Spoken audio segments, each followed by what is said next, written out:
रायगड़ा जिला जेकेपुर ठारे आरंभ होईछि दुर्गा पूजा। गत 28 तारिख ठारू आरंभ होइथिबा एही दुर्गा पूजा आसंता 6 तारिख पर्यंत चलिब। प्रतिदिन रीतिनीति अनुଯାयी पूजार्चना सह सूर्य पूजा, षोडश उपचार पूजा, चंडी पाठ और home अनुष्ठित होउछि।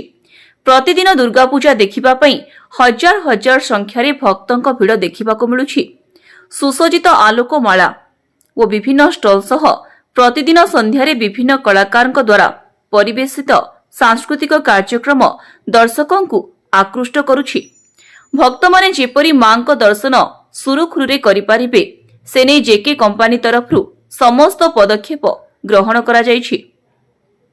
Bureau report TV5 Odia.